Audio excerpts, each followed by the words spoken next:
A quorum, 6 out of 7. I don't see any public here, so let's just move into our first item. Thank you, all you staffers on the city equity, or the library equity and diversity team. David says you were just doing wonderful work, and we have been looking forward to hearing about it. So we're very informal. So there you go. Let's go around and introduce ourselves. Yeah, We'll just go from the side. I'm Lisa Fordyce. I'm a library specialist coordinator in the patron services team, and I was one of the founding members of the EDI team. I'm Laura. I am part-time materials handling and part-time library coordinator at Maine, and I'm co-chair, please. Hi, I'm Brittany. I'm a library coordinator at the George Brown's Bench, co-chair with Laura this year. Okay. Hi, I'm Catherine, and I'm the materials handling supervisor at Maine, and I'm currently on the team. And I'm Karen Bowen. I'm program coordinator for Boulder Reads, and I served on the team from 2020 to 2022 as co-chair, please. And Jamie, before that. Poppy, I'm the programs and events manager. I was one of the people who Louise and Karen that were part of the first year. Great. You want us to introduce ourselves? We do that. Yeah. Benita Duran, trustee. Kara O'Brien. Sylvia Werba. Sam Fuqua. Johnny Teeter. And Kim. Kim Setter. Kelly. Jen Kelly. I'm Jen Yi. Hi. Oh, sorry, Jen. I'm Jen.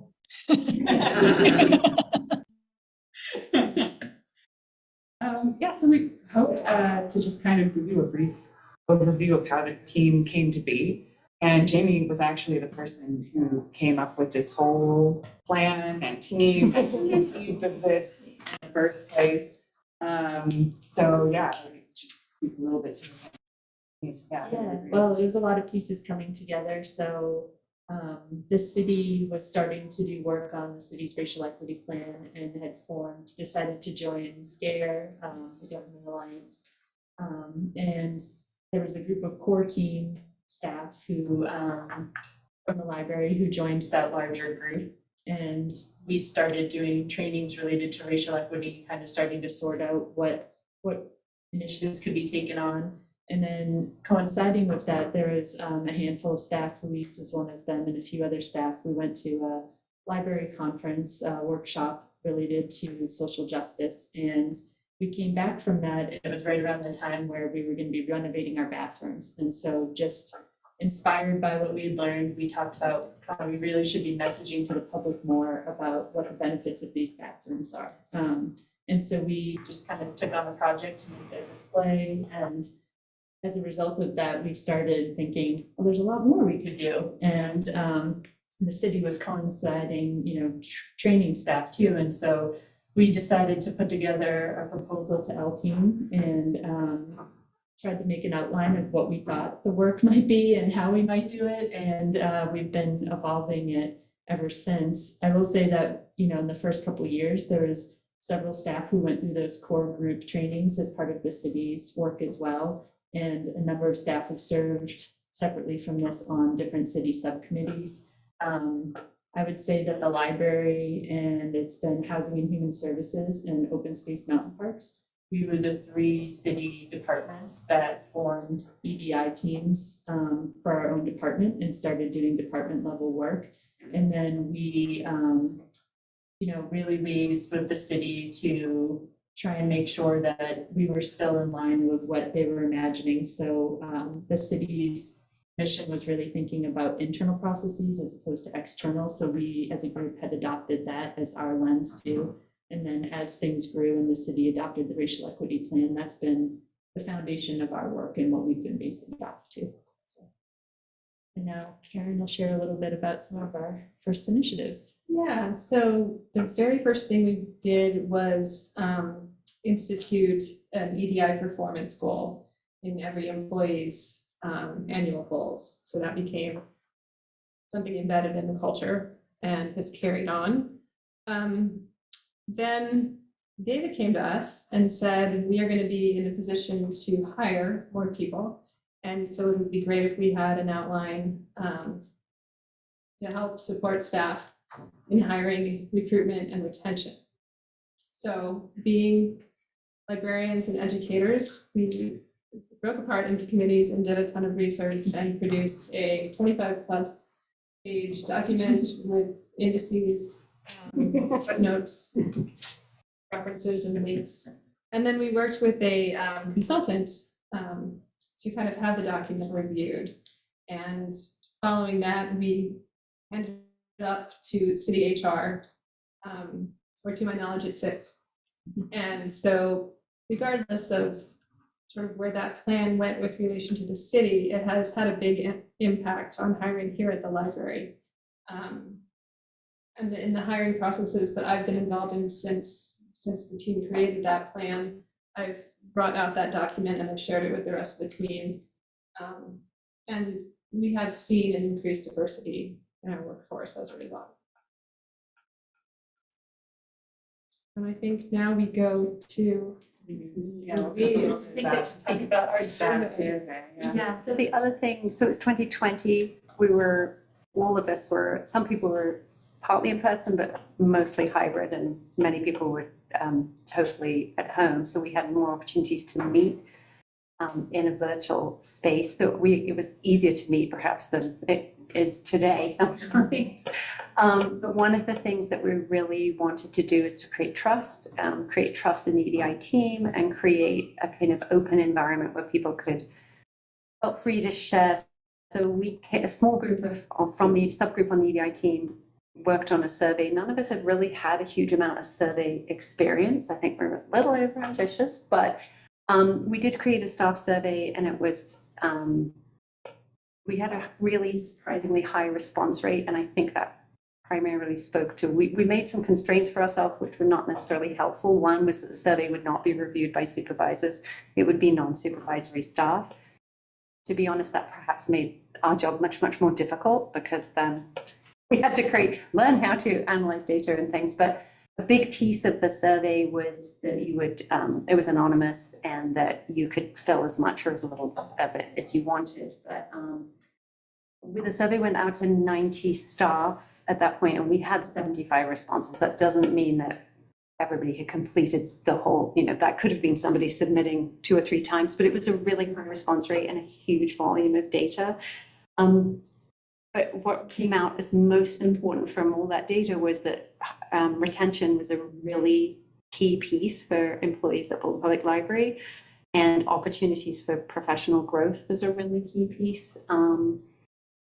And yeah, we have a presentation that was put together with that survey data that we could share with you if, some point you would like that. Yes, and it was sent to all current employees, custodial staff, subs, and 2 former employees also received it because they were recent departures. Yeah, so we wanted to take a temperature, and we almost got more information than we wanted to do with, but I think it created a strong trust for the team that has continued, even with the team rotating. We're we're people from all levels of the organization. That's been really positive. Elise, can you talk a little bit about what retention means in this context? Retention in this context means keeping staff not necessarily in the same position, so that there are opportunities to grow within an organization. Within the city structure, that perhaps isn't quite as, that's something that came out in the survey too. The sort of BMEA level, there aren't necessarily multiple stepping stones for people in. And something else that comes out from the survey in the organization is that we don't have a huge amount of turnover in the upper parts of the organization, which is a real positive, but it also doesn't create openings for people who want to stay. So that is kind of an interesting piece of data. Yeah, and we'd be happy to send you with several pieces of documents, presentations, or whatever that we can, if you're interested, share regarding the survey as well. Something I missed. I don't think so. I mean, we're hoping to run a survey again, probably within the next year or so is what our goal would be. But it definitely was a huge undertaking, and we want to revisit it and either kind of reduce it because it was a lot of questions, both to answer and to then take back. Not all of which we are positive would be necessary for the second round. So yeah, we do have to do some more work on that, but we would love to do it again because we do think it was useful, and it gave us some interesting information to work with. I think we'll just kind of maybe touch on some of the other stuff that we still have going on right now. So we talked about the staff survey. We also have a couple of initiatives to connect staff a little bit more. So we've got this buddy program where we attempt to set up new employees with people who are not in their same work group. To bring them around the library, introduce them to people, help them answer questions they might have in the first few months of their employment here, and to give them a chance to connect to somebody that they might not usually get a chance to connect with. And so far, I think that's going fairly well. Britt Marie is working with Catherine on the buddy program right now. And Britt Marie is also working on a cultural affinity group. I don't know if you want to talk a little bit about that. Sure. Yeah, last year we started an affinity group for Latino, Latinx staff. And that is our only current affinity group, but Yeah, the city was working on some affinity groups, and they just recently, within the last couple of weeks, announced that they have that are now active. So we were kind of seeing where that was going before we moved forward with creating any other affinity groups. But that was the feeling that we had as a team, is that that next one was the more important one to start with in the moment. We also created a SharePoint page to try and just offer the information that we had from the survey or from other, initiatives, trainings that we've accumulated in one place for people. And we've been working to try and get more people used to using the SharePoint. And we hope in the future too, that going forward, we might be able to make it more of a hub for professional development and training. So that's one sub project that we have going on right now, is collecting both past trainings that we've done, current ones, and anything else from not just an EDI lens, but from other departments that could be useful for all staff's professional development. And then we have a few things that we're kind of hoping to work on going forward too. We definitely are interested in some of the aspects of North Boulder. We recently met with Growing Up Boulder just to talk about accessible playground options. We're hoping, I think, as well to introduce an EDI staff position. If that was something that you would be open to even talking about. We're not sure what that would look like yet. We're definitely still doing a lot of data collecting about that from other libraries or similar organizations that have those roles. But yeah, going forward, I think those are two of our main initiatives. And I want to take a little bit of a step back just to say that this group of individuals is across many different work groups. Some of us, like myself, have an office and my own laptop and a free schedule. Some of us sit at a desk working with patrons. And so the amount of sort of administrative support, wrangling, and scheduling that pulling this group together has required is significant. And I feel that we're going to continue to need that kind of support. It's very hard when you have people who are getting an hour off desk time for projects per week, who desperately want to be involved in this kind of, formidable change maker group, and making it more possible in future to make that happen is something that I think the group feels strongly about. That was a big thing that Louise and Karen helped with on their co-chair term, was carving out dedicated staff time for people who are on the team. Whether if you were on patron services, it would be something scheduled in your schedule, and that was major. That really helped for getting a lot of the work done that we kind of started in a period where we weren't in person as much, so we had a lot of time to dedicate to some of this stuff. And then as that began to chip away, we realized we still need a little bit of time. They really helped us with that. So that was great. And that's something we're going to hope to keep and or improve upon. Well, this year we had the bulk of the applications were from frontline staff. So that really speaks to the fact that people could imagine themselves taking on that kind of project picture work that they might not have in their job. I mean, we have representatives from all the branches for the first year on this team. So, it's I think we've all seen the real shift in the organization. I'm sure that David and Jennifer can speak to that's kind of occurred organically. And so that's a tricky thing. If you make it really formal, do you lose some of that? So I guess we're really hopeful in the library, with the new library district, that we'll have more capacity for big picture. Yes, the constraints about, I would say that the library's EDI team has been always maybe a couple of steps, it's minimum ahead of where the city has been. So we were ready to talk about how we select vendors and, hiring and retention. And the city was not ready to be able to do that level of work. And so I think there's a lot of ideas and initiatives, and everyone in this group and beyond too, Jen is part of the core group. So many staff have now been trained and are ready to apply things, but we've hit some walls, I would say, to being able to put things into practice. Yeah, one area where we really haven't gotten the support that I think we wanted was from city HR. Because we put together that recruitment, hiring, and retention plan, but we still had a lot of questions about, is this really the best way to go about doing something? We need someone with expertise in this field, and we really didn't get anything back from city HR to support us in that. So we've sort of been doing our best, but there's quite a bit of guesswork involved when we make changes to how we go seeking candidates and how we make decisions about who we're going to bring in for interviews. I mean, we hope we're doing it the right way, but we really could use some expert help. So it's a great opportunity thinking about having our own HR staff. I think having people with expertise in EDI issues is going to be so critical for us. Another accomplishment of the team, just speaking to that piece of training, is we've advocated for and been able to get some specialized trainings for the group and for the library at large, which is the Homeless Librarian series of trainings.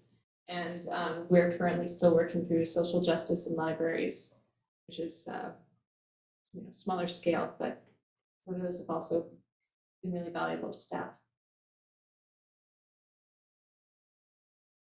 I think they always, it makes people cry. They always undersell in some ways the import this work. And so for one, the stuff that we do, right? So the stuff that we do has been incredibly staffing and recruitment and retention document, I think, was better than what HR could have produced. And frankly, the consultants who brought them in, I think, did it for like 5 minutes and they're like, well, we don't have anything to add. And we worked with the consultants quite a bit of time on it, and they were HR professionals, but they did such a thorough job. And it was such an impactful document that I thought the city should adopt it. We haven't gotten word, right? So it's not, it's something that I bring up both with the equity team and with HR for years, and we haven't really gotten anything. But the fact that we're using the document and implementing some of the practices that were put in place, I think has been hugely impactful. The part that's probably less obvious is the cultural import of doing this work. And we have more applicants to the team each 2-year cycle, and we have positions to go on it, and really the resources to be able to allow for them to do it. But that speaks to the importance of the work and the ability to do the change work, the hard work, that exists among the line staff and all staff throughout the organization. And that's been, I think, incredibly impactful. And then the part that they don't really tell you about and there's not a course for, is like the degree to which it allows for initiative and leadership development within the organization is something that I think was a surprise to myself and to all the others. It's like the survey was a good example of it, where they bit off way more than they could chew. Obviously, if we had a consultant on staff or we had a data processor on staff, it could have been much easier. But as it was, they just said, like, let's do a survey. It was like, cool, let's do a survey. And then later we have to analyze the data. And I think it took us probably 6 months to get the data analyzed. But you know, that in and of itself is, that is leadership development, and something that we do not have the funds or the places. If we would have plunked down a program and said, like, let's all go do a program on data analysis, probably 3 people would have signed up. Jamie would have signed up because she's going to a conference next week. But I mean, how many other people would have signed up for, let's do a program on this? And yet, under the auspices of a team which really was, from its inception, the initiative of staff, and more than 2 steps in front of the city, I think it's had a huge impact on our culture, and not just the stuff that we do, right? It's all the things we do are very important. We have to, but I recognize, and I believe they recognize, that it's a long game, right? It's going to take us 10 years to look back and say, like, wow, we really did work. But, you know, incrementally, those changes have been profound. The retention one is both growth, which we've seen in all of our surveys prior to the EDI team. Like when we look at the surveys, the staff satisfaction surveys, we score very well. Catherine's team scores amazingly well, but across the board, we score statistically higher percentage of staff satisfaction than any other department in the city by 10 points. But where we don't score very well is around growth opportunities for staff, and also the ability for a lot of the programs like that Clara and Rick were mentioning, for cross-training across departments and experiences in other places. So this keeps coming back, and we've never had the resources to address it. In a sense, it comes back to having adequate staffing so that staff who are on the front line have the free time to actually participate in some of this stuff. Like, it sounds, I don't know what it sounds like to you. To me, it shouldn't be a luxury, and it shouldn't be overly complicated. Staff should have some of their time in order to develop themselves and to work on projects that are ultimately going to benefit the library and the community as a whole. And so we've not really been able to afford them that time. We've kind of penciled this one, parsed this one out mainly under the auspices of the city's racial equity plan. And so we've got permission to do a lot of things that otherwise we probably wouldn't have gotten permission for. I think Britt Marie wrote the first proposal for an affinity group that the city had seen. We said we got permission to go ahead with it. The city later implemented in the last month or so affinity groups. But I don't remember when that proposal came through. It was more than a year ago, I think, that we started. So, you know, those kinds of things are like, there's a lot of really nascent skill and initiative and leadership that exists. And yet we haven't had the opportunity really to leverage it beyond this team. I mean, I think we've done as well as we could. I know that there have been times where I've just said, like, no, we can't do that. But we need to be able to afford to do those things. And if it means an EDI position, we put them where it goes best. I don't know. I've had conversations with a lot of people about the informal nature of it has been beneficial to us, but there probably also needs to be a formal practice, and whether it's 2 split positions or 2 positions, whatever it is, you'll see it in the budget for 2024. In some respects, I don't know that we've landed in a place yet, but I mean, that discussion is happening in the organization. And this is like a fraction of the group that's participated. I mean, these are mostly people who have served in leadership roles on the group. And there have been so many good people. The retention also, I mean, I just want to be candid, right? So the retention has been, this is textbook. It's in all the literature. It's easy to go out and hire for diversity, representation. It is less easy to keep them. To keep people in the organization and keep them happy, and to show them that there are opportunities within that organization. And that's something that we haven't done yet. We have not done it, and we need to. Right? There needs to be opportunities for people of all walks through the organization to see where they can go next, right? Where do I go next? So I can be in a position where I am making the hiring decision. I think of all these people, about two are hiring managers. The others and the majority of the people who participate in EDI are never given that authority to be in a position where they're hiring somebody. Maybe on a committee or something like that, but so there's that as well. And I think the document outlines some steps that we need to take in terms of retention, and we're doing great stuff. The affinity groups, great for retention. Some culture, the SharePoint newsletter that I think Lara writes every month about the word of the month.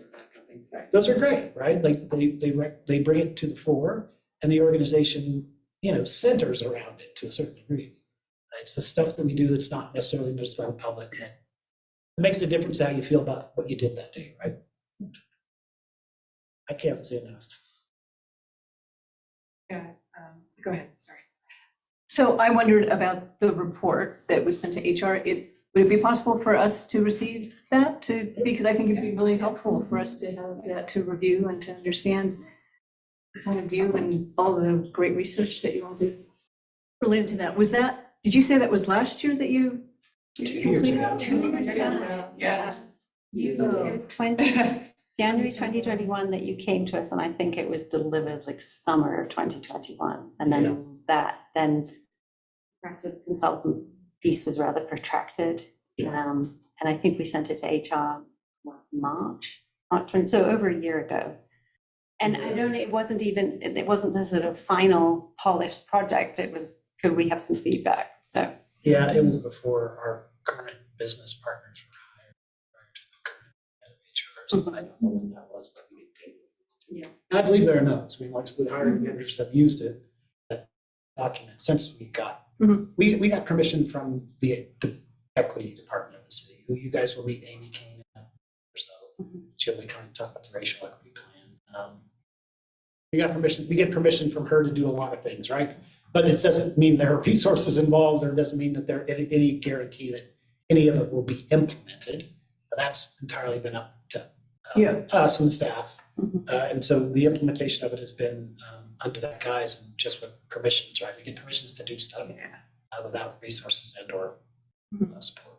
So then, just a question for clarity, if I can, Benita. So you guys talked about a report on the survey, and then you talked about the research you did in the plan. Are those two separate things? things? Yeah. Yes. So I think we'd probably be interested in seeing Yes, that. and there's for the data summary for the analysis that we picked some things for the survey. That's a PowerPoint. There is also a presentation with A recording. which Lara and Chrissy, who's formerly on the team too. She's in youth services, and it was also with Jamie.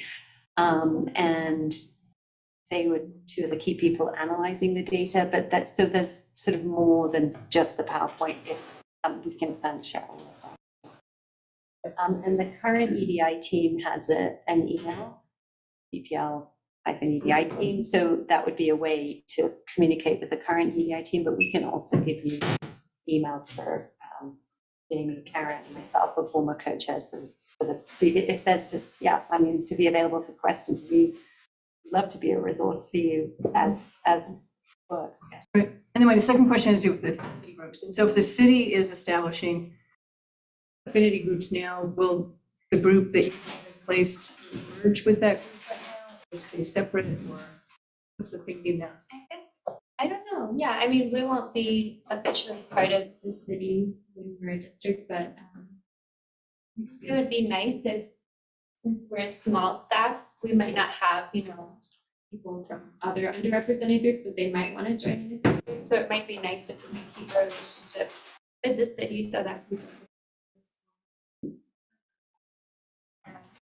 I'm not sure.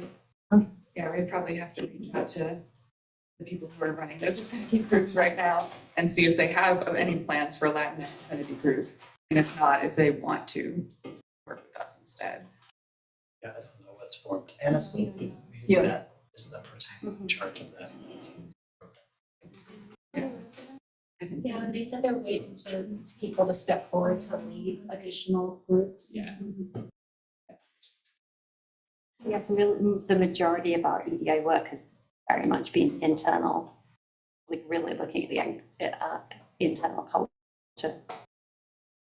So Jennifer and Sam are our staffing subcommittee. As I think you know, we've broken up into subcommittees, and they're the ones who are going to be really focusing on this. Do you guys have particular questions or thoughts you want to throw in here? You actually, this was a perfect segue into my question, because Jamie sort of said at the beginning that y'all started with your focus internal, because sort of following on with the city. Does the survey that you administered in 2020 address sort of external as well, how things show up in the work, or was it was all focused internally? Primarily internal. There was one set of questions that was asked, do you experience these things from co-workers, on a sliding scale from strongly agree to strongly disagree. And then it was from members of the public, but that was it was more like the staff person's response. And some of them clearly discriminated. It was just sort of more tracking experience, and was there a difference? So it was very much, 2021, very much internal. Yeah. So I heard that you will send out the survey again at some point, Yeah. right? And the process of revision for the plan is kind of informal, just at this point, right?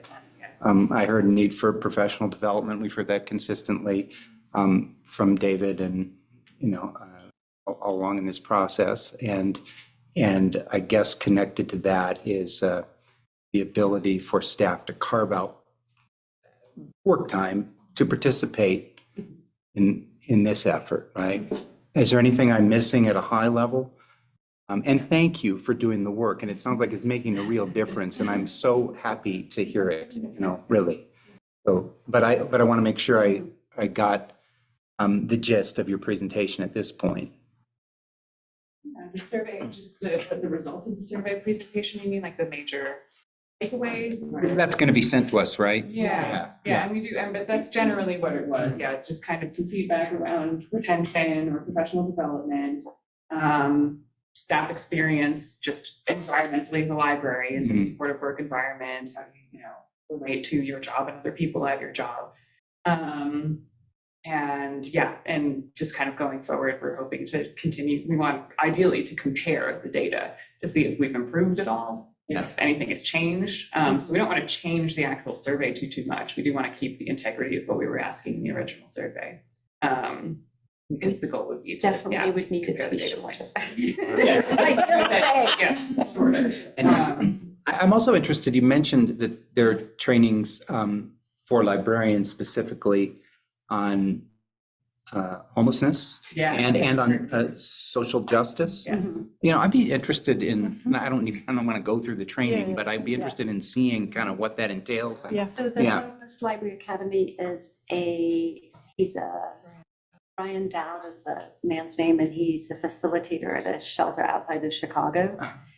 And I'm not quite sure how he developed, why, or how, well, I know why, but I think it came from people experiencing homelessness, having discriminatory experiences in libraries, which is one of the free places they can go, and him feeling that there was a disconnect between the clients that he was working with and their experience. So they are hour-long recorded webinars that you can dip in. I could do that. And so Some are half an hour. and there is a huge catalog. We subscribed. Yeah. We pitched for, some of us did on the frontline patron services, did an initial teaser thing when we started. So we've subscribed now for 3 years. So people can just do them in their own time. There are it's very de-escalation heavy, but there are also like some really useful things about, speaking to people with body odor, with empathy, just extremely difficult to do. And it, it's been really helpful. David probably has there were just some stats published by Tim about how many people are actually logging in. So staff just pick. I mean, some supervisors might say, I would like you to, make sure you do these 4 things. But Unlimited license, so we can give you guys access. That would be great. Thank you. And the social justice for public libraries was the trainer. Kate is the person that Jamie and I did the symposium with at Denver Public Library. She's called Mia Henry. And we can send you that. That is a paid subscription. It's a 5-part online course. So our team supported the last year's EDI team and then this year's current EDI team. And that's really looking at racial justice in depth. And all city staff are required to do a certain number of racial equity related trainings too. That was also, yeah, and part of this EDI staff performance goal is also focused on professional development and those trainings. Sam, I will add that there's definitely been interest from staff in doing more external pieces, and people have tried to dabble in it. So like in the programs team, for example, there's been a lot of talk about the program presenters that we hire, and where we're investing money, that we're representing the diversity of our community in the program presenters too. And it's been challenging to try and figure out a fair and equitable way to develop those systems. So I think there is interest in doing other aspects, but we haven't found anything. I was just curious, so Thank there is a little bit of a pushback right now against some EDI programs in different circles. And so I was just curious, like, are you still seeing mostly positive feedback from staff? Nothing negative?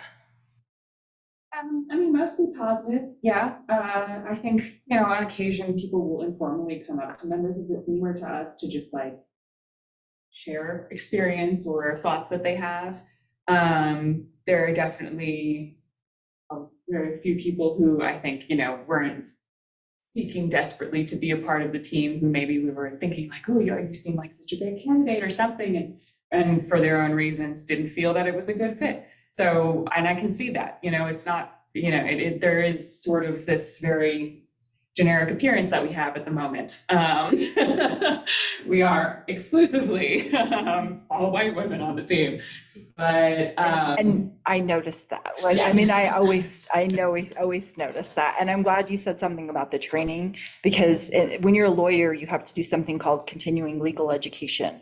You have to take, get a certain number of credits every year in order to maintain your license. And there are a lot more of these types of presentations and classes. And every time, I promise you, it's, no offense, but it's a white man running the show. And so I've always commented like, you find other people to do this.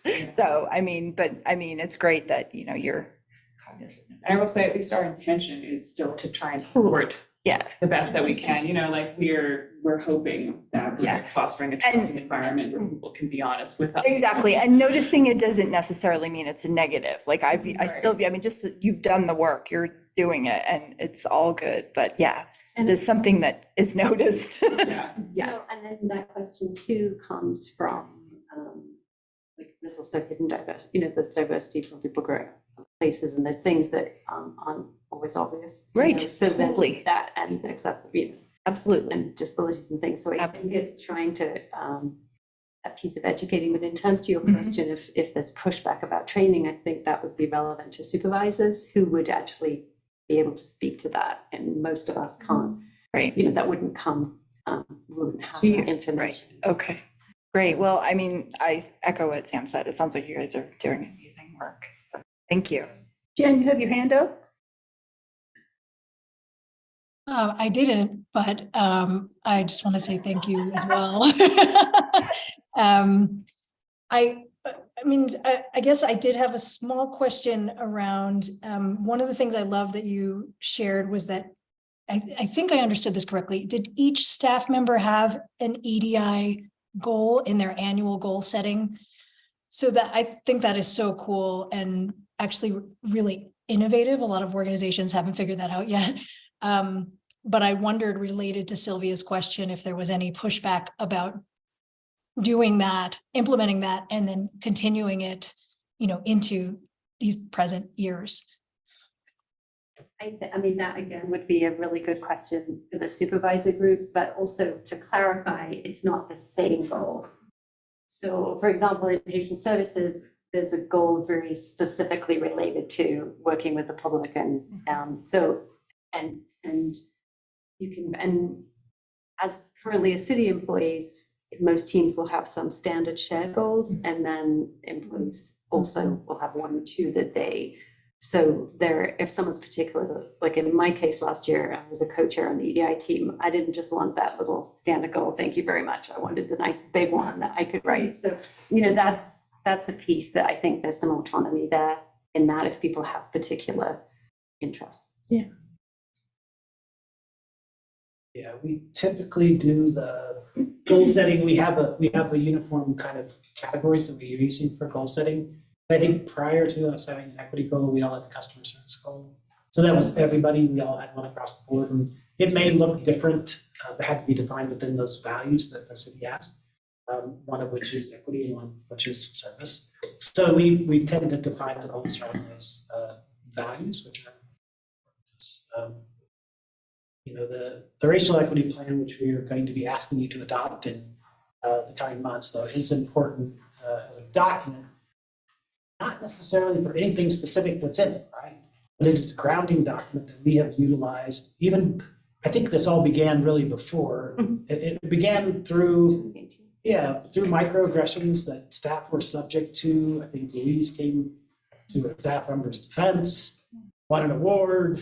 So all these things happen through a course of time and what happens to our community. I think, I like to say that the staff are representative ultimately of basically Boulder community, right? Yeah. They are, and they have the different viewpoints that anybody that you can imagine in Boulder would have. But it skews more heavily, I think, towards a progressive view. I mean, you get into a line of work that is intended to help people. Yeah. So you wind up finding a lot more people who have a more progressive disposition. And so I think I'm unaware of any pushback we've had around goal setting, around performance reviews or anything like that I believe any of the last few years. I don't think anybody said no, I don't.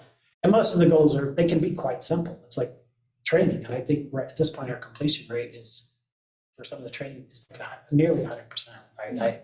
And so the goals kind of up as we go along, and depending upon the individual contributions of the staff members, we can change the goals. The only pushback I've seen was everybody had to go through the city's bias and microaggression training.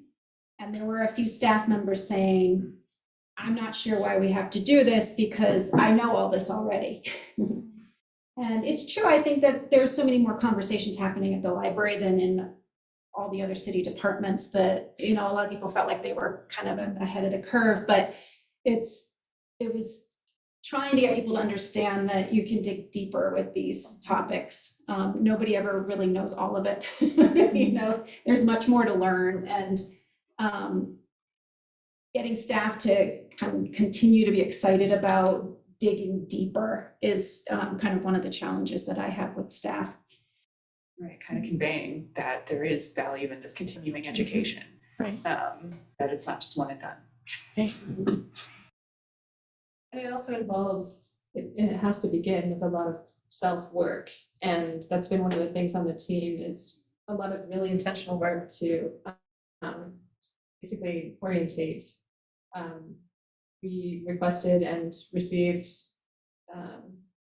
permission to do a 3-hour retreat for, every year we're bringing on new people, which is pretty significant. So I think one piece of the team is reflecting back the value that we're getting from having done this personal work and from continuing to engage in it, and then reflecting that back to the library at large. Are there, you guys mentioned the capacity by getting fully staffed and how that would allow more people to do this, join this mission. Are there other? Good evening. The library will be closing in 15 minutes. Please complete your library business and exit the building. Thank you. Buenas noches. La biblioteca se cerrará en 15 minutos. Por favor, concluya sus actividades en la biblioteca y salga del edificio. Gracias. Are there other things that you're hoping that becoming part of the district would allow for this team besides the one that you mentioned? And that doesn't maybe have to be a question you answer right now. It could be something you think about, but I just wondered if there were other things that transition might facilitate for you all or allow that wasn't possible before. I think it's looking at sustainability of something. This was really a passion project. And then in some ways, COVID gave us more space and flexibility in a strange way, and to kind of connect with other departments. 2020 was such a weird year that I think this team generated, the initial team generated a sort of lot of impetus and much more connection, perhaps with library administration, but because we all went to Microsoft Teams, like suddenly you could just chit chat anybody in the organization, which completely changes how you work. In that sense, it breaks down barriers. So I think as somebody who was there at the start of the sustainability of it, I gather in my time at the library, there was an EDI team because we had a staff member last year who said, oh, I was involved in an EDI team that was at the library. I don't know how long ago it was, maybe 10, 15 years ago. And he's like, nothing. Neil said he'd been involved in something and he's like, it just sort of petered out. So I think it's that it doesn't necessarily have to stay in the same, exactly the same as it's been, but that there's a sustainability, which would be same for a lot of things that the library is doing, that we actually as an organization come up with sustainable ways to keep that. It's not necessarily, yes, retention, but also turnover to bring in, new ideas and new perspectives and other people's professional development. So that's a kind of bigger thing than not really something you can quantify, but I think there's been a lot of energy. I think we added it up like in total formally on the team in 3 years, it's been 20 people. Like we initially started with 12 and then 4 or 5 rotated off and 4 or 5. So I think Lara is the longest serving member. We had a kind of 1 to 3 years serving, but then realized that turnover piece is trickier. So it will be going, there's the institutional knowledge if those employees are still here, but looking forward, it's how does it sustain it? There was something that we talked about last year, is whether it's possible to have kind of loosely connected liaison roles from former EDI team members or people who were interested but couldn't kind of make that bigger commitment, time commitment, so that we made sure teams and departments were represented and like had a voice. So I don't know we really have a vision of how to do that, but I think like acknowledging that's making that meaningful work that was started continue in however ways it might organically grow is important. I think having a diversity of people on the team from different work groups, the hope is as people rotate off, they're just carrying the work with them, even though they're not on the team. So as we become a district, all the things that are more centralized with the city, like purchasing and HR, it's more work than this group could handle to take on those as projects. But if everybody's working towards that goal together, then we can do it. But I think it opens up a lot of possibilities that we aren't addressing right now because certain things are just run through the city, like how we do contracts and put out RFPs and things like that we don't really have any control over right now, but we will. And I just want to add really quick too that in relation to that sustained existence of the team, if we do get somebody who is a dedicated staff member who only works as an EDI, coordinator or something like that, we would still hope to continue the work of the team, but that we would be able to work with them in a way that would really benefit us. It's been a lot of pressure on people who have these sort of management roles or supervisory roles because they have the time away from desk or the time away from doing stuff to kind of say like, oh, well, I could maybe take that on. Or, if we have questions as frontline staff that we really don't know, either because we're new or we haven't had that situation arise for us before, the pressure kind of falls on those other team members of ours to answer. The library will be closing in 10 minutes. Please complete your library business and exit the building. Thank you. La biblioteca se cerrará en 10 minutos. Por favor, concluya sus actividades en la biblioteca y salga del edificio. Gracias. But yeah, it would be really amazing to have somebody who would both be there to support staff, but also to support us, so that we don't have to keep putting that pressure on team members who are maybe there to have an equal amount of work and end up shouldering quite a lot of burden sometimes, to help us figure out ways to navigate the city, ways to navigate the library, whatever. So that would be a hope of mine, is that we could sort of maintain the existence of both. Well, I just applaud your efforts because I just was walking down memory lane and I, worked for the city over 25 years ago. And was often the one in charge of the diversity conversation for, department heads and, cabinet level meetings, and how exhausting that was at the time, right? And just even think back to that and think how challenging it was for this organization to take on these issues. So I applaud the work that you all have done, and then to think about the hiring of, additional staff, to be bringing on additional team players, and how you will make that a much easier transition for, the new additions to the library district team, and how important that is. I mean, in terms of service to people, right? And to do what we all know you all do best in as it relates to library services. So I'm very pleased to know of your work, and just know how, from my side, how difficult, that path has been to get where even you are. So I'm glad that you are here doing this work. I would echo that. I mean, you're doing great work, and thank you for it. And I know it's not easy work. I would also invite you, I think most of you were in our meeting a week or so ago, and so the big thing we're doing. And this is such a unique time to identify those, what Bucky Fuller called those Timtat points, those little pieces where if you do something there, you can do cultural change. So as we're building out an employment package and a financial system and a budget system, it'd be really helpful to hear from you guys, not necessarily even a solution, but hey, here's an opportunity to do something that would allow us to shift. The example of the goals and individual performance plans are perfect. I did a lot of environmental management work in my career, and it's the same kind of, how do you get into the systems? We're building the system, so we'd really, really welcome your thoughts on, here's a place to kind of put a finger on as you review things and go forward. I think that'd be wonderful. Absolutely. And let us know. You might get bombarded with emails. You're like, oh, 7 thought. Yeah. Well, let's go for it. Yeah. Let's go for it. It's the time. So, Thank you. yeah. You have a big agenda. We should let you get to it and get your food.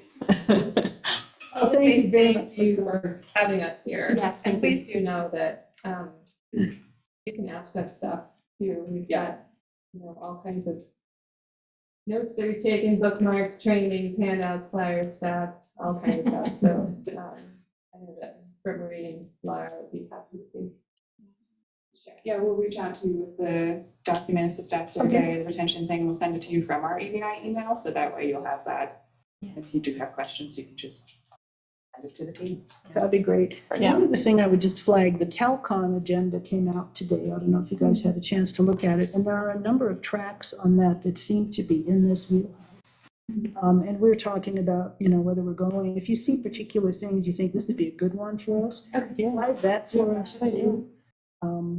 Yeah, I mean, I saw enough tracks there and things that were relevant to the work we're doing now, that I think 3 days for me, there's stuff all the time, but I'm particularly interested in the ones you guys are seeing, and which ones, some of them look like they might be emerging things. I know David had mentioned there's something about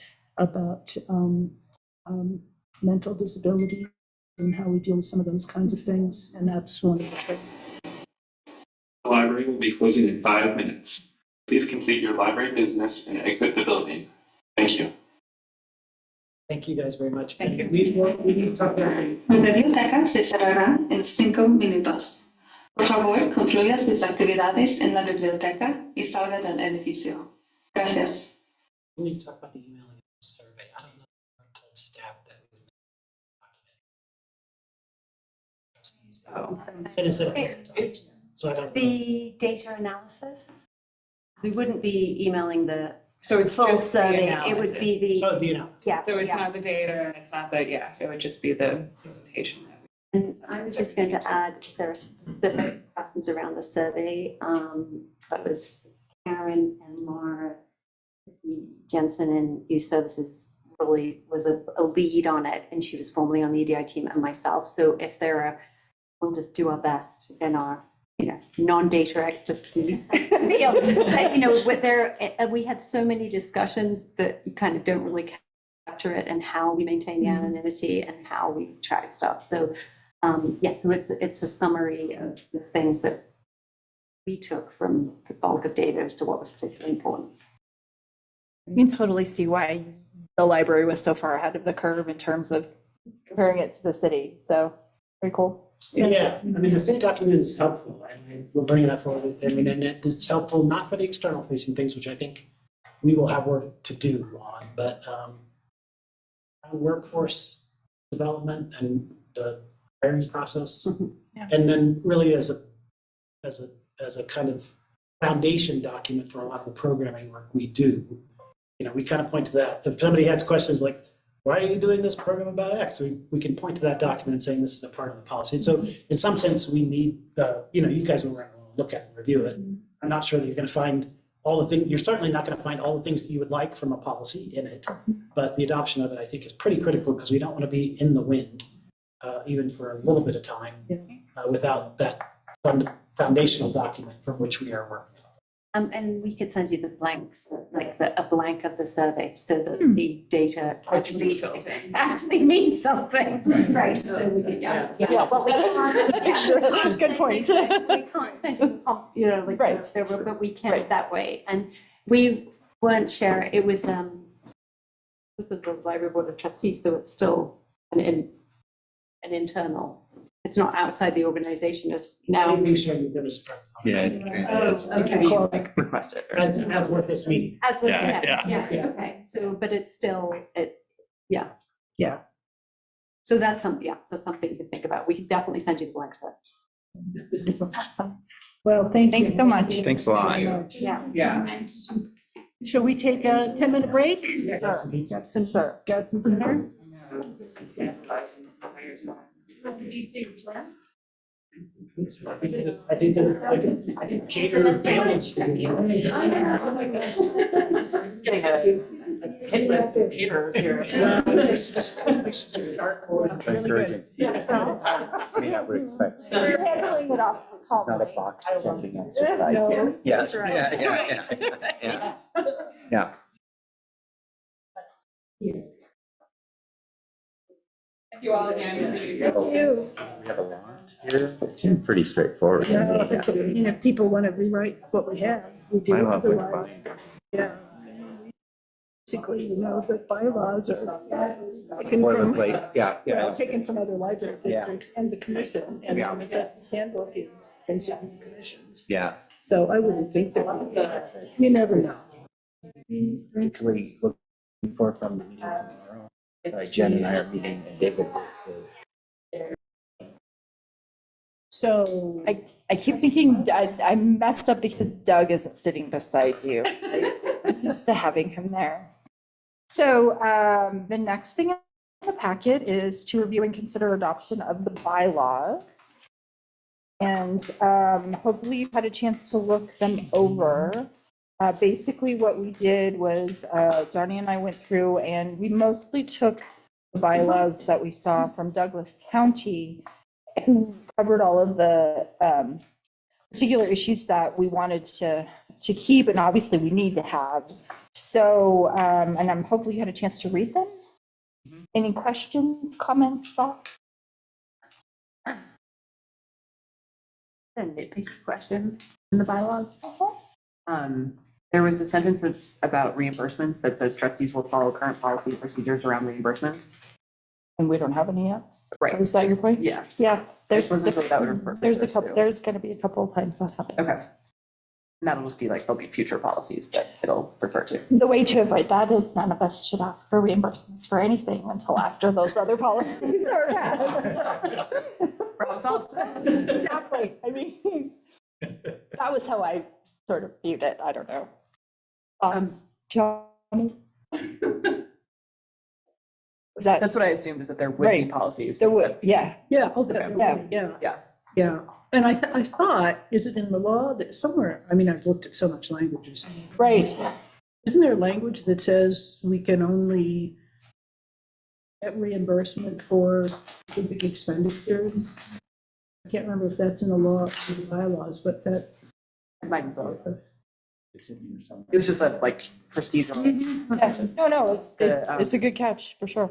And there was a question, there was language about like an emergency vote. And I wanted to just, I guess for my own reference, it says that the president can take a vote by electronic means or in person, and that means if you would take a vote of the trustees, right? Okay. I was like, I think that's what it means. I don't think it means that the president gets to just vote and then we all, Right. and then my one other question was, there were a bunch of places that it looked like the policy was for the board to approve all expenditures for the library, but doesn't David have the ability to do certain expenditures without us? Do you remember specifically where that was, so we can compare it to the financial language that we passed last week?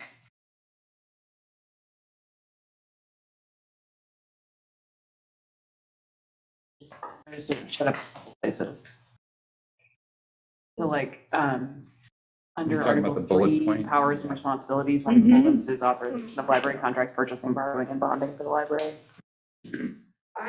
I kind of interpret that as passing the policy. Which one is it again? It's This one? Yep. So I felt like by passing that policy, that was our authorization for how that would be done. This is right out of the statute. Yeah. So most of the things that are in the statute you're not going to do. Okay. So you delegate that authority. Right. Yeah, I don't remember where I saw it. I thought there was somewhere where it basically says that word like all was in there, that it was like we have to do all expenditures. Could it be in remember the where that library was. director language anywhere? But then, I mean, my thought was, we do approve all expenditures when we approve the budget. Mhm. Right, Yeah. right, And then how those things go down is the policies. absolutely. But we have that final. Yeah, it says you're responsible for the. Right. So under the library director, it says that the director is responsible for the fiscal matters of the library, except that the board shall have exclusive control of the disbursement of the finances of the library.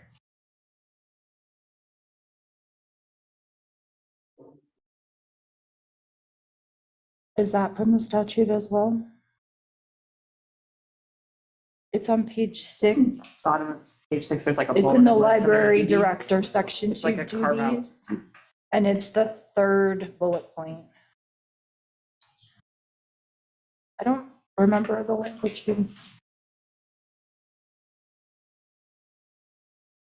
Yeah, I would read that the same.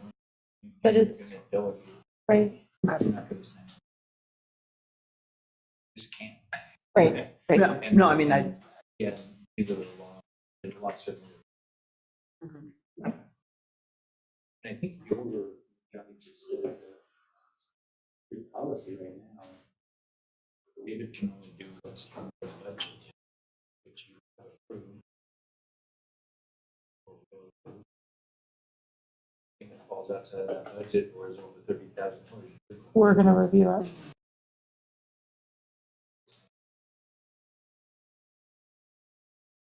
So when, did you finish? yeah, thanks.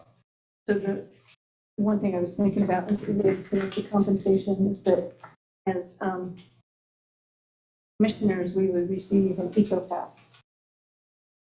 So we turn in our eco passes and we don't get any eco passes as trustees. We haven't decided that yet. So would that be considered compensation? That's what I was wondering about. I know, that's a Kim question. Reasonable travel expenses. Which are reimbursable. Which curious. I mean, I think we'd probably just have to consider later on whether or not we would carry over that practice to provide them for the board of trustees. Presumably we would, but, And somebody asked if that was out of the statute, that is. yeah.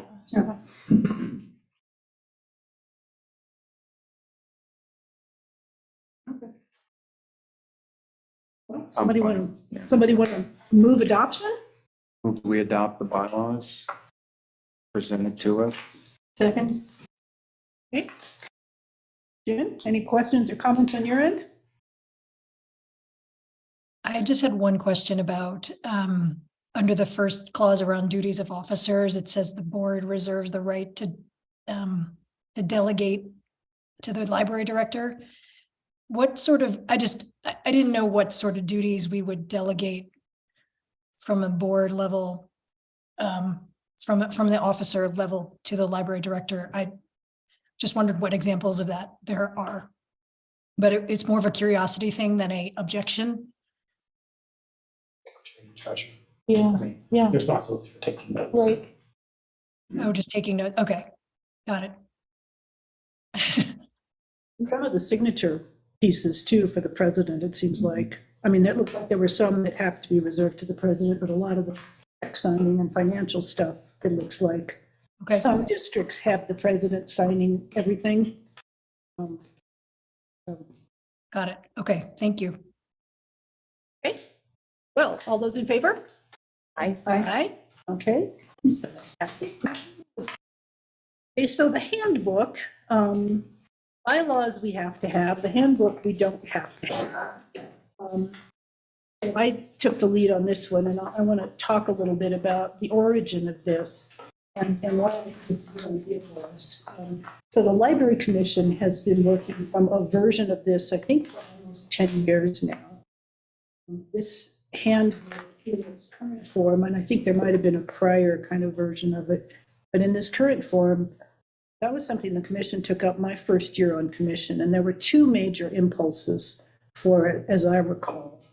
One of them was that the commission was coming out of several years of a pretty dysfunctional set of commissions. I think Sam had the misfortune of serving on some of those commissions, and I remember reading some of the minutes of retreats. It looked like it was pretty grim at times. There was a lot of conflict in the board and the staff. Yeah, I'm not sure why, but, we don't need to get into that. But yes, there was some conflict. Yes. So the commission members who had survived that felt it was important to have some ground rules about how we interact with one another and how we interact with staff. And so that's one piece of this. It's basically, you'll see them kind of typical ground rules kind of stuff. The other thing that was going on at that time was that council had an initiative to improve the conditions, both improve the recruitment process, and they really thought that if council paid more attention to the boards and commissions, they could actually reduce their workloads, and they were interested in making the boards and commissions sort of having a higher standard. So the notion of a job description for a library commissioner came out of that. The thought of the commission at that time was if we described sort of what the expectations are, what you do, what your qualifications are, along with this, how we get along, that would provide more information for recruitment. But I don't know if some of you know, because you've been through it, the city usually gives you a paragraph. And it also seemed like it would help the functioning of the commission.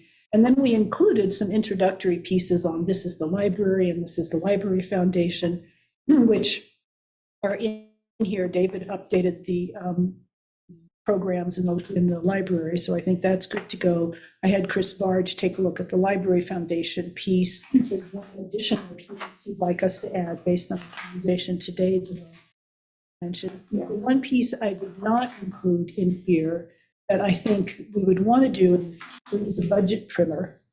That was a really big piece for the Library Commission at that time, because the budget, library budget, and its interaction with the city budget was even harder to understand today. This is before the charter amendment that clarified some things.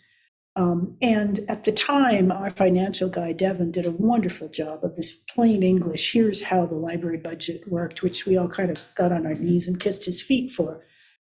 I think that it would be useful for the district to have a version of that once we get through the budget, something that says, this is where the revenues come from, these are the cost centers, this is the process, and then this is the kind of why behind it. This is the philosophy of what we do and why we're doing it. We have to have a sustainable system, so there's choices that have to be made, and decisions are informed by the master plan and the strategic planning. And so I think that's something we have to think about developing as part of our transparency goals. And maybe that's something that Communication Subcommittee and Budget and Finance can be thinking about as you kind of go through your work, what would need to be in that. So with that, let me just mention one thing I want to flag that was a question. I tried to stay as close to the Library Commission's language as possible here. I didn't make substantive changes. I, dropped out references to the city and changes that way. There was one piece under questions to library staff that I didn't know if it made sense for us to retain. I left it in here for discussion. So if you look at page 3, under questions to library staff, the second bullet says, if and when staff responds via email to questions from a trustee, staff will try to answer the question as thoroughly as they can. That's fine. And we'll copy all trustee members. And then substantive emails should be added to the upcoming meetings packet. I'm not sure if that makes sense since we have subcommittees and groups working in that way. So I don't have strong feelings one way or the other, but I wanted to flag that as a discussion point. And then on the foundation piece, there's both a question for Kim, and then language that I think we need to look at adding. When we were appointed, we had 3 members who were on the foundation board. I understand, Jen, that you've resigned now from the foundation so you can focus on the trustees. So the question is, should we keep it at 2? Do we have an open meeting issue if we have more than 2 trustees on the Library Foundation board? It's a separate organization, but it's so integrated. But I'm maybe one who hasn't been on the foundation side of things, so I've never understood why there is such a, So can I finish my? Yeah, well, I thought you did, I'm sorry. No, I just, one other thing. And then the other piece, the piece to add is that the foundation's annual meeting is in April, and that's when they onboard new members. So Chris asked if we could align our appointment of trustees to their timing. So we would be appointing trustees to the foundation in April, and then our new members would be coming on in May. We're off by May. So that was it. Yeah. Okay, so sorry, Yeah. I was hearing a period at the end of that, maybe just catching your breath. But yeah, so the piece that did jump out at me related to the Library Foundation and the reference to serving on committees, and then so it's on page 2. It's the third one, serve on various committees or as one of the trustees representatives on the Boulder Library Foundation board. That just, I don't know, I just think that this should just relate to the district, the library district, and not try to integrate a role with the foundation.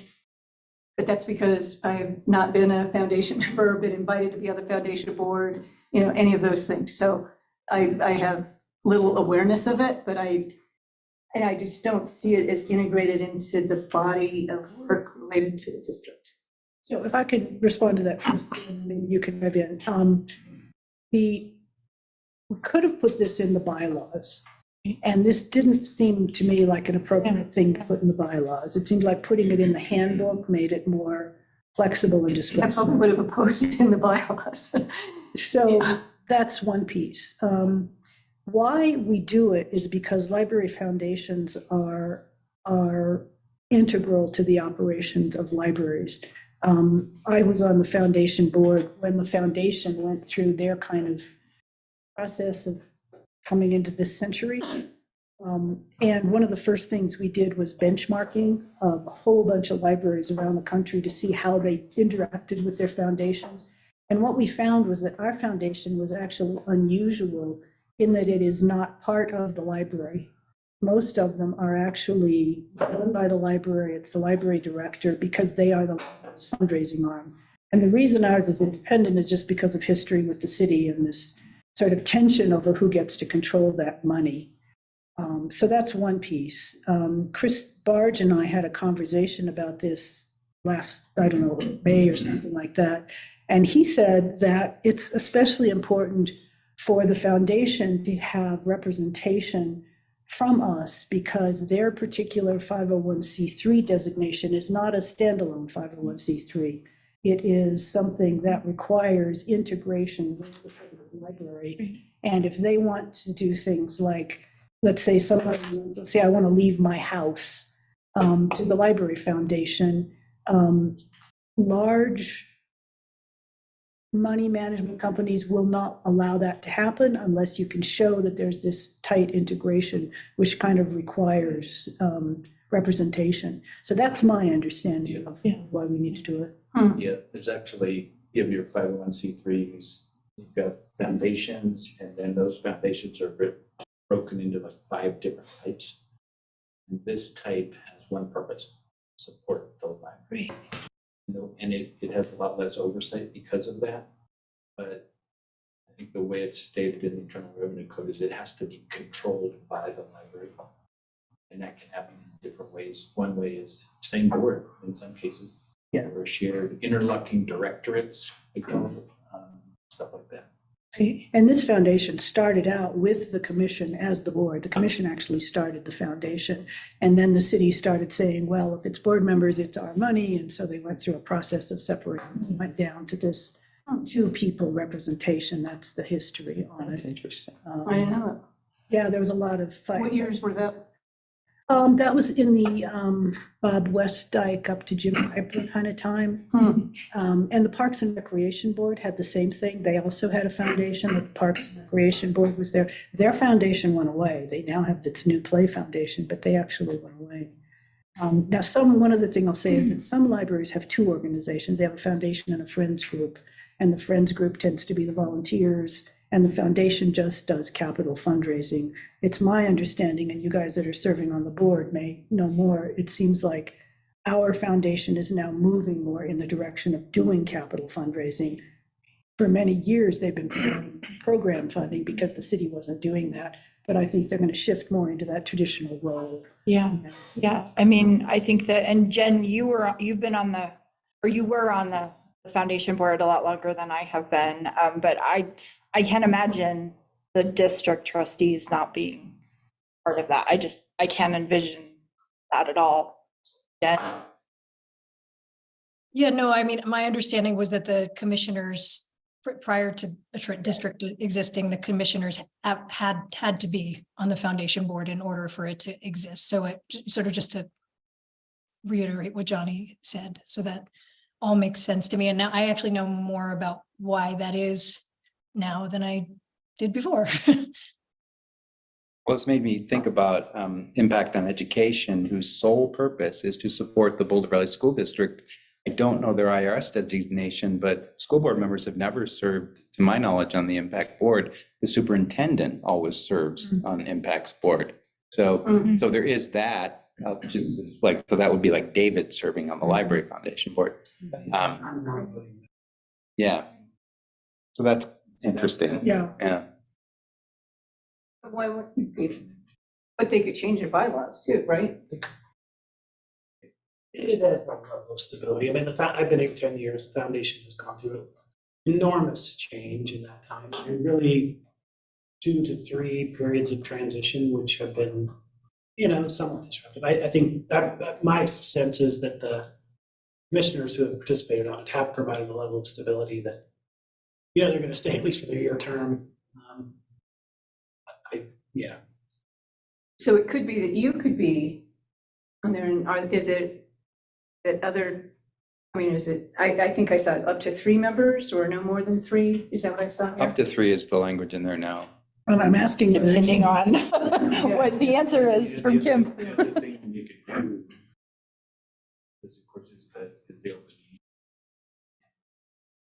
The other thing you could do is just post notice of the foundation meeting stating that there are 3 or 4 or 5 trustees on it. We'd want to talk to Chris about Yeah, that. I'm not sure they would want to do that. Yeah, I think we'd want to talk. Stuff on donor names Right. and that sort of thing. Right. So, Right. yeah.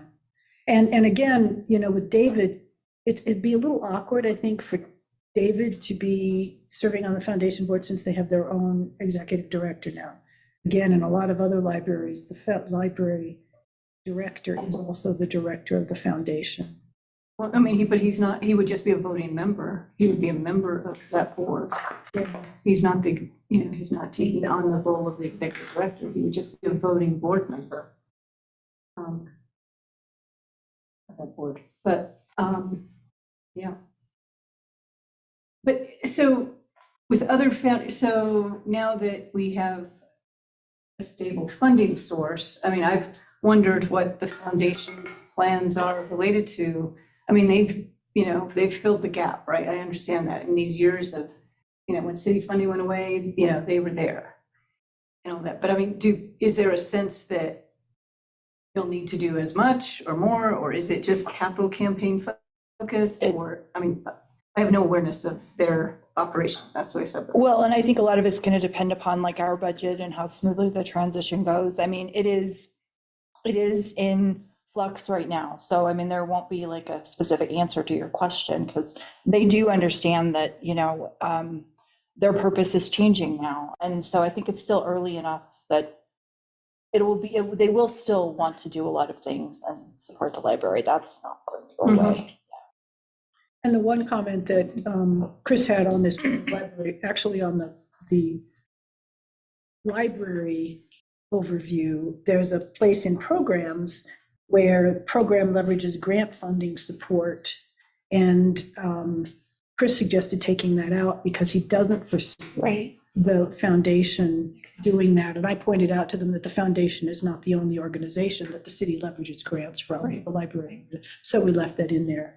And all my conversations with Chris, it sounds like they're thinking that capital fundraising is going to be their primary focus. And then also kind of the long-term bequests, that sort of giving that foundational piece when you need something. And that will be important in future, especially if the district does not want to do bonds. You end up doing some combination of capital fundraising and partnerships or equity and But whether it belongs in the bylaws or the handbook, I don't know. Kim, I don't know if you have an opinion on that. It seems like the important thing is to make sure you have people in there. Well, it seems like they could better serve as sort of a training ground for future, district trustees, as opposed to pulling members from this body to serve on that foundation board. And to just broaden the participation of people in community. I think they will be looking more towards people who can access money. Right. So I think they're going to have a different, focus. different focus. Yeah. Well, I know, but I mean, but having 3 trustees, that's my point, is like, why fill 3 slots of membership with trustees when there could be other moneyed people to be on their board? Because if they don't have at least 2 trustees, they cannot exist as a 501c3. Right.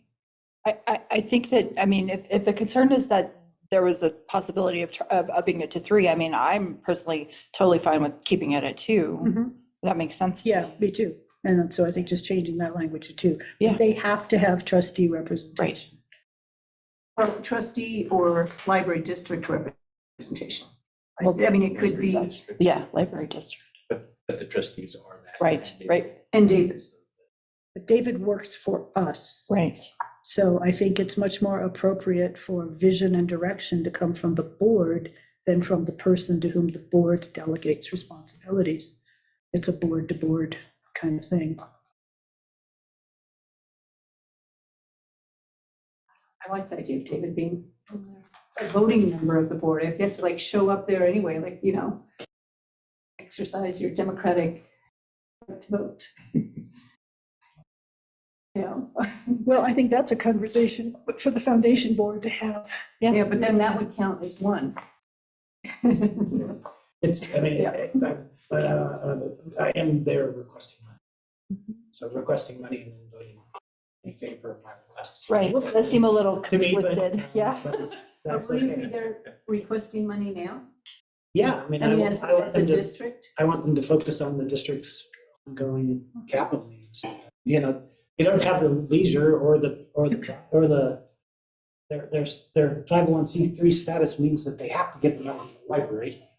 I know they have goals, stated goals for what they want to make up of an overall part of our budget, and they're higher than they've ever done, but I want them to get there. Well, doesn't a trustee have that same bias? His job description in the contract we gave with him actually has him working with the foundation and providing direction and doing all of those kinds of things. Yeah, I'm just saying that as another trustee, I mean, you're saying you're advocating for it, like, wouldn't a trustee also be advocating for the library district? Certainly, when I've served on it, the trustees have, they've advocated for the direction that the commission is taken. Right. Yeah. And that sometimes has been an interesting conversation. Yeah, that's kind of what I meant by stability. Yeah, There's right. there's a purpose. And it's wavered at times. I don't know, not since they've hired the staff, but Yeah. Prior to that. When it was all volunteer, it was harder. You have two people on this board now. Sylvia and Doug are serving now. And so next April, you'd have to see if you were going to continue or Sylvia is serving now as a commission representative. Doug is independent. That's right. Good point. So Doug has a term right now, but if he's trustee, I think Chris said he was going to convert it to Right. trustee position, and trustees don't have terms per se because it's up to the board of trustees to appoint people each year. Right. So that's the way they're looking at it. Is that a role you would be interested in, just in terms of for your own information on the integration, or? Okay, I'm just, No. I just, No. I want to make sure. No, it's just, I didn't realize of the 501c3 layered in status that required this connection because I just didn't know that. So now I know that. Now I'm like settled, but I was still trying to get to 2 and I was still trying to get to a vote for 1. But that's, Well, that's a foundation issue to deal with. So, yeah. Yeah. I mean, I'm fine with 2. yeah. Yeah. It sounds like 3 opens a variety of boards. Yeah, it creates additional, yeah. But there had been 3 until, I guess, Jen just resigned from her role, right? Yeah, so we had about. But nobody had thought about that being an issue because you weren't talking about foundation business when the 3 of you were here at meetings. I don't believe that we ever, oh, no, it's not the same for the foundation. It's the opposite. It's the opposite, If they're all right. talking about library district Right. on that, then it's Right, exactly. it's the okay. opposite. Oh, okay, so I Right, thought it was. right. And I don't know that we were all in a meeting together before before I think I was appointed. So there might not have been a problem. There was Even overlap. if there was, I don't think there was. Oh, Like, okay. Yeah, They're not currently supporting the library district anyway. right, That right. is not their purpose. right. The city, or is it just Well, library? well, is that? The grant for $7,000 that we got, they're holding, Okay. they will convey to this. It's a future relationship though, Yeah. currently. Yeah. And they did, of course, support the campaign. Right. So do we want to change that one sentence to up to 2? Yeah. Okay. Or just 2. Or 2, yep, 2. Let's just do 2. Yep. So but there was that line that seemed awkward, the 1, Yeah, let's finish the foundation here first. well, it was related to the foundation. But go ahead, you finish up. And so then the other line I think we need to add, I took a stab at writing it. I would add it right after, let's see. Right after the 2 Boulder Public Library trustees may serve as directors of the foundation. I'd add a sentence that says, to align with the foundation's annual meeting, trustee appointments to the foundation board should be made in April.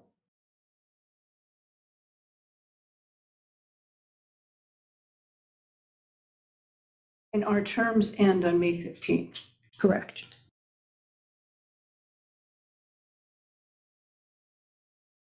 Okay, so what was your other one, Benita, on the foundation? Page 2, it's the third bullet, serve on various committees or as one of the trustee representatives on the Library Foundation Board. I just don't understand why it's an or as one of the representatives.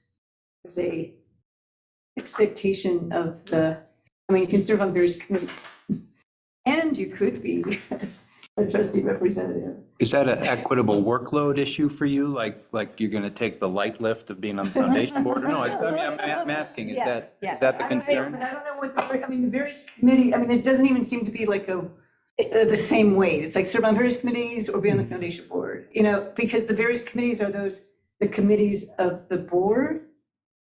So I read that as like, because that's part of the larger list about like possible expectations. So I read that as like over the course of your term as a Possibilities. trustee, these are things you might do. So you might serve on a committee and then at some point you might be representative on the board. You would probably do both. You might do neither.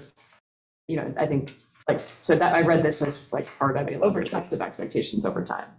But how you could read it is, well, I'm on the foundation board, so I can't do anything else, right? Right. Yeah, I guess so. I mean, I didn't. I mean, read that way. I guess don't you could know. say and or. That is a separate bullet. It's like four lawyers here. Or you could say and. Yeah. Or serve as one of the trustees representatives on the board. Sure. Yeah, you could do it that way. Yeah. Sorry, what was the resolution there? Are we adding the word and? We're breaking it out as a separate bullet. Okay, got it. We have one bullet that says serve on various committees, another bullet that says serve as one of the trustees representatives to the Boulder Library Foundation Board. And then this question about how many emails about people asking questions of staff. Do we want staff to copy all of us every time one of us does a question to them?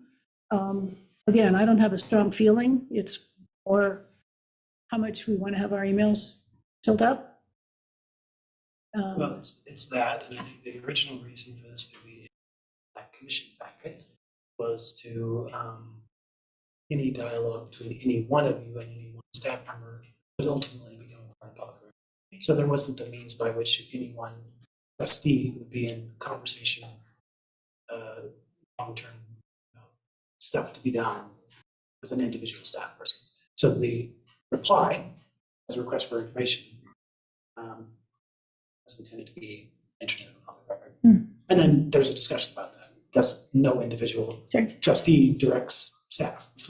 Is that, so is there for the library district, is that a requirement? If we're interacting with staff, that has to then come back to all of us? That was the result of the dysfunctional commissions. Oh, I see. I thought you meant it was a requirement of the structure of the commission.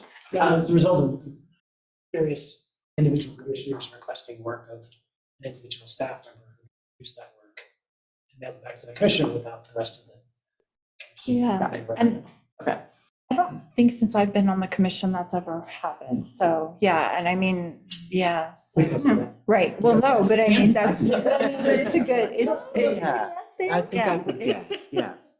Yeah. Not And me. I did change, this is actually one thing where I made a semi-substantive change. That first sentence, I can't remember what it was in the handbook. Right now it says staff takes direction from the library director, and that was my language, So- making it more clear. I would just I like that. maybe start it with trustees may pose questions to staff and then add that phrase, then staff takes direction from. Because all these others start with like what the trustee would be doing. But on that phrasing, How would you phrase that? like I said, trustees may pose questions to staff directly. Is that right? And is that the point of? It's kind of a dangerous period. Yeah, Just an imbalance of power. Yeah, Right. yeah. Well, that's what I don't Yeah. know. Trustees become the champion of a staff person. Right, no, so I'm Trustee just is saying, or like, not. if trustees have questions, they should go to the library director. I mean, which way are we going? That's what I'd rather see. Yeah. Okay, Yeah. that's what I'm saying, but the phrase before that, and then there's, like point 3, questions being asked of staff, it's the run-on from trustee email communication. So examples of trustee emails, and then it ends the ones, questions being asked of staff. So, and then that's why I presumed then that bolded section followed to clarify what that related to. So maybe it isn't that. yeah, it's such a weird area. And can I just say on the school board, partly because of dysfunction and partly because you get board members who are just policy nerds, we had a formal policy. All goes through the superintendent. And if it was going to take more than 3 hours of staff time to answer the board member's question, then that was put to the full board. Like, is this worth 12 hours of Jennifer's time to gather this data that Sam has requested, you know? So I don't know that we need that policy now, but it's there as a safeguard to overzealous and or dysfunctional board members who are requesting information that is going to make a serious dent in someone's otherwise already full workload. Well, Yeah. what happens these days with the city manager? Don't council members go directly to the city manager, right? They Yeah, don't. I mean, they're, So that's yeah, a similar policy. Except for those that don't. except for those that don't. They're absolutely- But, you know, we're under a new regime and we're all doing our Yeah. best to like, we defer any questions of this. Yeah. Well, so David, if one of us asks a question that's going to take substantial amount of work, are you just going to say, okay, let me just task someone with doing that and I'll get it when I can, or? No, I'm gonna ask you to go back and get it barred. Yeah. Probably, if that's something you want to see, it's a substantial. Yeah. Then you need, we need whatever it is. So we can just For do us. that as an informal thing right now. But We it don't- says, it says in there right now that the director would be copied on all staff requests for information. Yeah. So, so we have to copy you when we ask for information, when we ask for anything from library staff, right? Or we just direct the questions to the library director. Instead of to staff. Again, but remember, we're different than the library commission, and we have subcommittees that are working independently of the board, and in some cases are working directly. And then we also have officers that are, in some cases, directly, talking to Jennifer or something. So I'd be a little leery. I don't think everything has to go through David first. but I think you should be copied on. That's been your practice in the past, is to be copied on things versus through that. And that's honestly, I don't know. I don't know, maybe I'm just overly naive, but I'm not worried about you guys asking staff to do a bunch of work. They'll come to me and say like, hey, this is what I'm being asked. This is too much. And then I can contact you and say like, hey, but I'm not. That's fine, then that's. You're talking to anybody, right? Yeah, I'm okay with handling it that way. I'm just saying, if you need to get formal, you can, but. Yeah, Yeah. you can't. I mean, it's not a problem that, I think, in the end, it may be it's probably a problem with one person, right? So then my job would be to talk to the chair, say that this is a problem, or chair talks to the trustee, says, hey, don't do this, and then that's how. I don't see a need to codify it myself, but I don't want to control how you speak to people. So maybe a way to rephrase this is to eliminate this questions to library staff section, which again was from the library commission, and simply move that first sentence, staff takes direction from the library director, to the director should be copied, to the bottom of trustee email communications. And then, then the next. and then get rid of everything else. That works. Yep. Okay. Okay. That's easy. Anything else? If we're going to vote on it, could you read back what the changes we've made? Sure. Could I actually just add one thing that might be a nice addition to this is maybe putting the library values in here. When I think about employee handbooks, I think a little bit about like setting the stage around making sure trustees like really embody the values, and it would be nice to just have them in here just to show that that's one of the qualifications and that these are what they are. So that is something I did add in the first, under the role of the Boulder Public Library trustees. There's a third paragraph. It says the work of the Board of Trustees is also guided by the core values of librarianship and the Library Bill of Rights, which was part of our orientation last time. I didn't spell them out, but I put the links to them in here. Is there not a set of values in the library master plan that are different than those though? Or am I getting that wrong? Yeah, those are city values. Those are city values. Okay. Okay. I wasn't sure if those were distinct from the core values of librarianship or if we were continuing those or not. Understood. I think the library has a mission statement that we don't have in here that we could certainly put in. I think that would be nice. I mean, when I think about employee handbooks and onboarding employees into roles, especially leadership roles, we sort of add a mission, vision, values type of information just to reiterate that that's what those leaders are supposed to be modeling. No? It's way harder to do that. Hey, I'm glad it's still on your list. So Jen, to your point, the city does have a core values, which you probably see, and that's the one with service, equity, integrity, respect, and mission. And those are values that we did quite a lot of work on, and they, you know, they've been adopted. We'll have to talk about whether the board of trustees will adopt those as well. So can we tag that as something maybe to be added to the handbook? After we've decided what we're doing with that. You know, as Sylvia mentioned last week, we anticipate that all of this stuff will be changed and put into a sort of big master document over the next months. There's lots of work to do. Okay, so the changes that we made then, page 2, the third bullet now says serve on various committees. And there's a new fourth bullet that says serve as one of the trustees' representatives on the Boulder Library Foundation board. Then on page 3, we are eliminating the heading questions to library staff. And that first bullet, staff takes direction from the library director, will now just be the last sentence under trustee email communications. And the following paragraph that starts if and when staff responds is going away. And then on page 4, the last sentence of the third paragraph under the Boulder Public Library Foundation is to ensure integration with library goals and directives. 2 Boulder Public Library trustees may serve as directors of the foundation. And we're adding a sentence that says, to align with the foundation's annual meeting, trustee appointments to the foundation board should be made in April.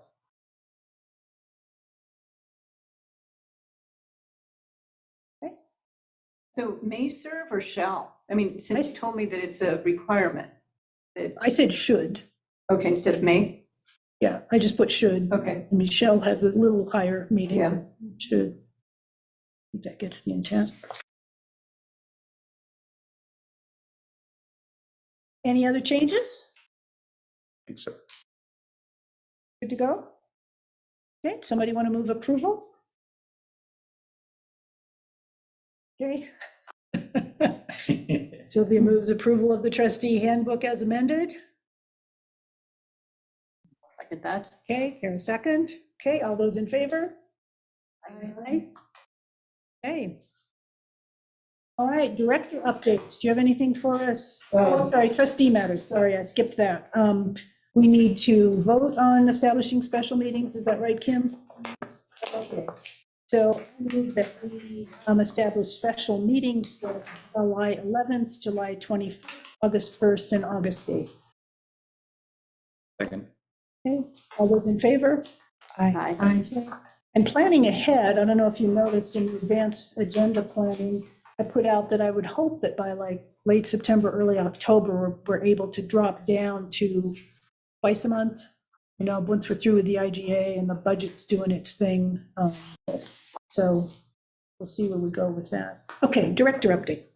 So real quickly, just all of the consultants we need to hire over the past 2 weeks, they're all at it and busy. The consultant that you hired, that you agreed to hire last Tuesday, the facilities assessment is already done with the field assessment. They spent all day here on Thursday with multiple engineers climbing all over the place, and they finished the work up today. So, you know, there's obviously a lot of work that they have to do on the computer in terms of cost comparisons and that kind of stuff. They spent 2 full days here with 3 engineers climbing every. I saw spaces in the building I'd never seen. And then we also have the financial consultants, obviously, are already underway, and Jennifer and I met with them this morning or yesterday morning to start scoping out fully in detail, not the scope of work, but really what we need from it. And we've had a number of meetings with Mountain States. So Mountain States, given our membership, they assigned us a whole team. And then we also are going to be working with them, not just in terms of the membership benefits, but in all likelihood, we are working with them to build out that whole model, which will require some consulting that they'll provide for us to do. And so I have a meeting with the consultant tomorrow. Jennifer and Tony Accountant and I have a meeting with the consulting team next week. So it's all going really well. We are lined up for the IT contract. I didn't bring it tonight because I think it can wait until after July thing. We had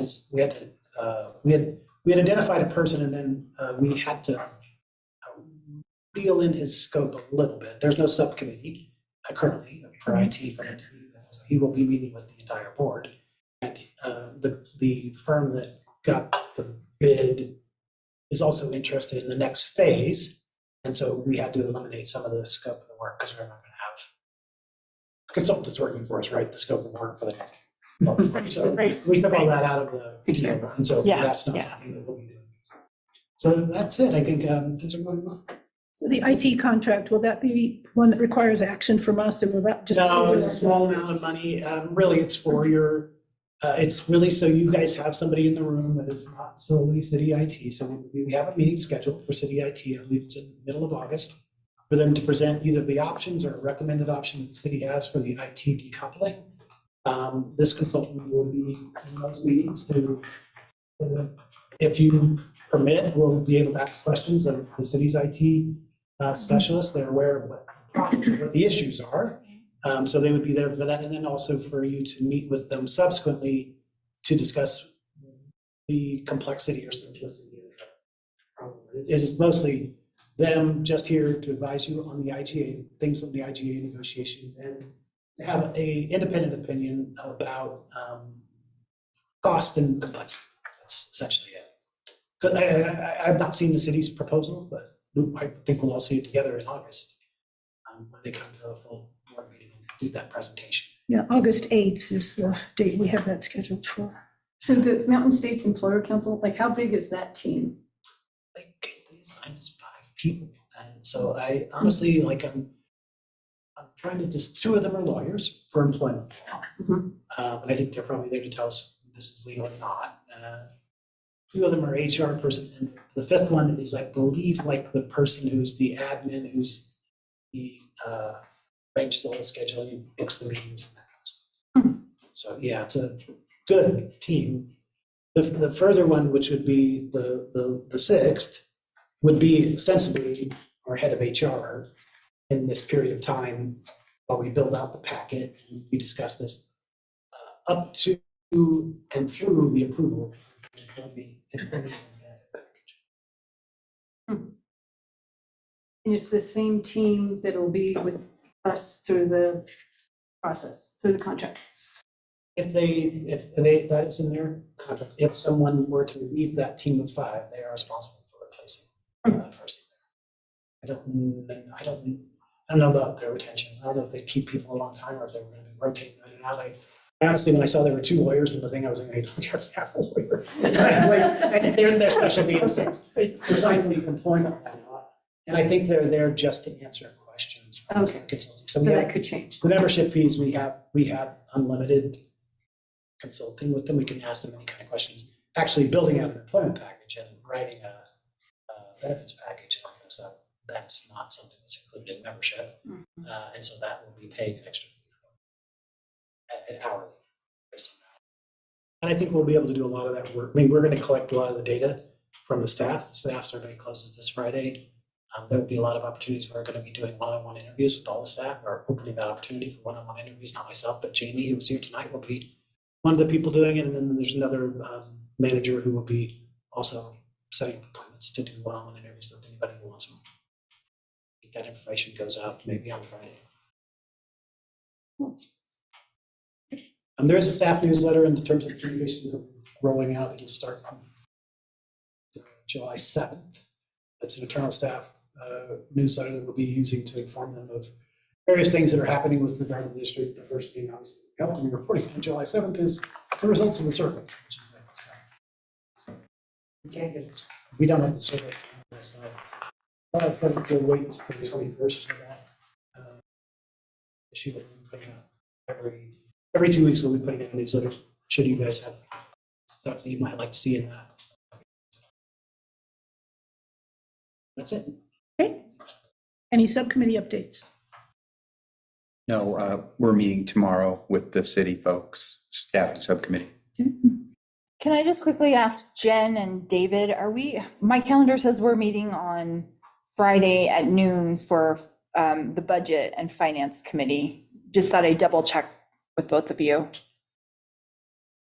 Mine says 12:30. Okay. Mine also says 12. Okay. 12:30 it is. It is a virtual. Yes. But you're welcome to come. Will you send out the Zoom or should one of us send out the Zoom? Sylvia, there is a Zoom, there is an invite with 2 of your email addresses on it that has a Zoom in it. If you don't have it, will you email me? Because I sent a recurring invite. Oh, okay, great. So with Zoom links, because I get 9 million emails all the time, it's really good if they get sent out like closer to the day. Because so if we send them out like right after the meeting, I promise you I won't find it. I will be emailing you like the other day going, can somebody send me the Zoom link? Yeah, I'm not the only one. Yeah, no. And that's where Celia is kind of spoiling us because she's really good about going, oh, by the way, here's the link again. So yeah, she is fantastic. Yeah. Beautiful. Ready? We have a communications subcommittee report.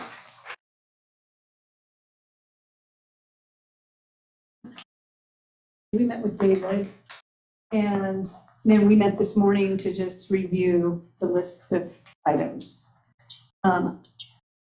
So I could. You sent that to John? Yeah. They're sending you a copy, Jen. I can do it. It's just the Go email ahead. that you sent me. Yeah. Okay.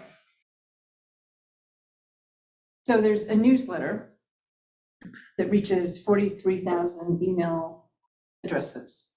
And so let me just back up and say, when we met with David, we're also meeting with Sarah, who is the head of communications for the city. And so she was able to help us distinguish between those things that city staff would be there supporting us and helping us with these things and distinguishing where she would not be able to lend support. And it sort of only related to like the IGA, and if we had a position on the IGA and we would be asking the city to put out our position, and of course we would be doing that. So it was clear what the city could do and not do. So newsletter, and I think we've talked about this before, but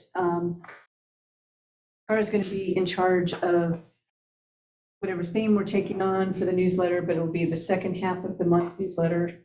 And we'll commit to. Yeah, we just figured we would take up some space in that to the extent that they would let us, just to kind of give updates to people who already are opting in for news from the library. And then there's the community newsletter that we received in the mail. And looking at a possible article in fall or winter, depending on the timing, and we would do that. And then we heard about Channel 8 Inside Boulder News, and that we could have a 2-minute feature there that would be taped, and that airs on the public Channel 8 or the online rather channel. Is it through YouTube or is it? We don't have it on, that's Yeah. what's challenging for you. Yeah. We also So- get it in our feed, so we get. I think they do. Yeah, I think so. So we would do some taping of these 2-minute spots and looking at like 3 different times of the year we do that.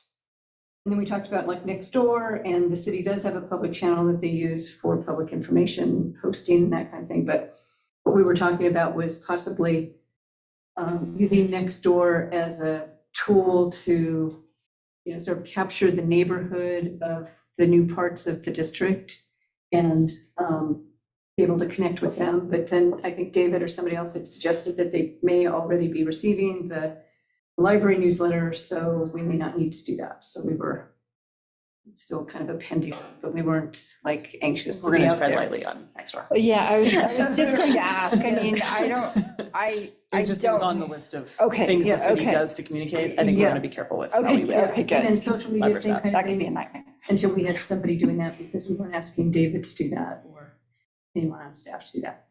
And then this RFP drafting, our advising for the communications consultant and planning for a draft by the end of this month or end of July. And also to get examples of, sort of scoping of positions similar to what we might be looking for to David. And so we just talked about the components being, short-term, medium-term, long-term, short-term being the immediate engagement, possibly related to budget and, communications, maybe communications related to the IGA that the city wouldn't want to be involved with us on. And then midterm marketing engagement, helping to advise and plan for the 2024 goals and begin to think about the 2025 planning and then long-term strategic planning, communications and outreach and programming, branding kind of things and budget.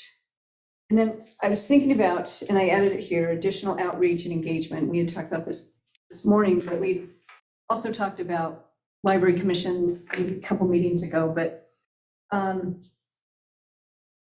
with the Library Commission, we had talked about the possibility of a meeting that would have either trustee representatives or all trustees at a meeting in August or September to discuss the policies that we had talked about here, and maybe agree on some kind of transition schedule with them. And then one of the things that the Library Commission was very interested in doing and we would be planning to do would be an on-site tour of the library construction site. And so I thought that might be an opportunity for the trustees to join in that, and we could do a group tour and have a little meeting there and share updates. But again, it has to fit into schedule and some of these other things. And then the other piece relates to youth engagement and just knowing that Growing Up Boulder has space here, and it was mentioned earlier that, their involvement in various efforts, and maybe there'd be a possibility to update or share pre-budget or IGA phase with them as a group. But just looking for other ways to connect with people and. Anita and Kara, I remember one of the things David said early on that was really important was sort of making sure that we're sharing progress against the ballot promises that or sort of the language on the ballot. And I wondered, where does that kind of fit into where is that a short term, medium term, long term? Is that part of the first initial push here? How are you thinking about kind of doing that piece of it? I think it fits with the budget and sort of the timing of those kind of conversations. I mean, when, we can, sort of share what's new and what we could do and the expanded hours. And, as I've been reminded, we can't do anything now in this year, but 2024, we'll have the ability to do that. Well, my thought is that would be kind of underlying all of this. So anything that we're gonna be trying to communicate, I mean, a lot of it's gonna be hey, you voted for us, we're doing what we said we were gonna do, and it's going well. And, so I think that kind of is gonna be the thing that the themes that underlies any communications that we're gonna be doing. Totally. Thank you. And I had one question, Johnny, are we allowed to use the Boulder Library Champions listserv for any of this? I don't know, that's a good question. We gave the Boulder Library Champions database to the foundation. Okay. So it's theirs now. Yeah, I don't know. It's a There's public probably- record. Yeah. No. Well, actually, it's not. The only thing that was public was people who donated. So a lot of at least we had something like 800 people in the database. I suspect most of those are going to be people that we pick up with the BPL newsletter. But yeah, I don't know. I'm just thinking about the people, like when I did a little bit of tabling, the people who had, who signed up with their email addresses on, for Boulder Library Champions in front of the Gun Barrel King Supers. Like, I don't think those people are on the BPL listserv. I'm sure there's mostly overlap. Yeah. But I wonder if we could capture those folks too, because it'd be cool to be able to share progress with them. Yeah, and I think at this point, that'd have to be something we talk about with Chris, because, our website's all gone. So they've got all the data now, and they would have the ability to do whatever in managing that and making that work out. It's a good idea. Yeah. So on the Library Commission, the dates we have available right now, August 29th, September 12th. Personally, I would recommend steering more into September and early October, just because I think we're going to be busy. So September 12th, October 3rd, or October 18th right now are open. So those could be things to target. And can I ask a question on that section? Obviously, I'm also on the Library Commission, but on the second line, it has discuss policies of BPL and agree on transition schedule. Can you maybe explain a little bit more about that? Well, and that's why there's like a question mark. Okay, related to yeah, that. But- yeah. But it was at our last meeting, we were talking about the policies and and it just might be a nice transition with the commission members to be able to have an opportunity to talk about the policies and the work that has been done. And, I don't know, people have that depth, going to take some staff support to, help pull that together, but it could be, a transitional kind of conversation. And then related to just transition in general, it was, still with some uncertainty of what we as a commission are doing for these next months, right? And having substance in those meetings. And so, and when we told the commission members that we weren't going to have subcommittees that had outside members, then that was, sort of a disappointment for some members who thought that was their way of continuing engaging and that kind of thing. So I don't know that there's any agree on it. Okay, yeah, that was the word in particular, but I was like, wait. Yeah, okay. I was just gonna say, can I ask Jennifer, I know when you and I had talked about policies, you said there is some timeline you've already got going on policy. Policies. Yeah. The goal that set for because of the pandemic. Yes, there is a schedule. I think that there may be some policies that we want to put ahead of that schedule, that we need the board to look at first before we go through every one of them. So I would suggest maybe that's something commissioners could do, is work with Jennifer to figure out, what that schedule looks like, and then bring us in where it's appropriate. Again, not wanting to burden staff with, things they aren't already doing. So in my timeline, I don't have you guys assuming control of policies until December. But you can decide to do it anytime you want. Existing policies. Existing policies. We have a number of policies that we have to write, and are in the process of doing so, but they're around stuff that is not covered by Library Commission, or will need to be covered by the Board of Trustees, such as suspensions from the building. There's a lot of stuff that will need to bring, that have been previously covered by city policies. Right. So my personal sense was it might be helpful for us to review policies and have discussions on them, but I don't think we ought to be adopting anything until we're really taking over control, because that starts to get looking like we're getting into operations. Right. No, I think this bullet point had more to do with like information sharing, that the commission's been deep in this and we are not, but we will be. Right. And so it's just more about, starting that conversation of like, what have you all been doing? Yeah. What are we going to need to be thinking about? That was more. Yeah, I was more reacting to David saying we could adopt them at any Yeah, time. yeah. I don't think that would be a good idea. No. Yeah. And sometimes people get confused and, like pick the language that's maybe more favorable to a certain situation if they happen to differ. So Yeah. to avoid that as well. Yeah. Yeah. Well, great. Good work.